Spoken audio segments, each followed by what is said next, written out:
but how would you make the argument to someone who's purely pro-American and an isolationist on why we should be giving billions of dollars to foreign aid, especially that now that we're over $1.5 trillion of debt in America? Sure. So there are a few arguments. So argument number one is the realistic benefit that you get from having allies in the world. So the fact is that the United States military, for example, has described Israel as America's best aircraft carrier in the Middle East. It's a giant aircraft carrier for American values and intel. The United States gets an enormous amount of Middle Eastern intel from the Israelis. I mean, you can see how good Mossad is, by the way. Like, how amazing is Mossad? I mean,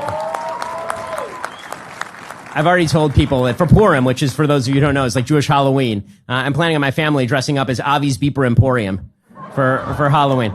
But the amount of intel that the United States receives while working with the Israelis is very high. Also, the United States does have a military tech arrangement with Israel where Israel is amazing at developing innovative new tech. And then the United States does get a window into a lot of that newly developed tech, and it ends up in a lot of American military technology. Beyond that, the United States does want a counterweight to, say, Iran in the region, because Iran threatening its neighbors is really bad for a global oil supply. Iran being nuclear is a threat to Saudi Arabia. So there are actual realpolitik reasons to be interested in these things. Like, this is why I'm interested in Ukraine. It's not particularly because of democracy versus dictatorship argument. It's because I think that Russia takes positions adversarial to those of the United States throughout the world, ranging from Asia to Africa to the Middle East. And I think that anything that bleeds Russia is actually quite good for the United States. And so that war, Ukraine withstanding Russian predation, which would then push up against NATO's borders completely, I think is a very good thing, even though I'm pushing for an off-ramp to the war that would basically solidify the borders where they currently are.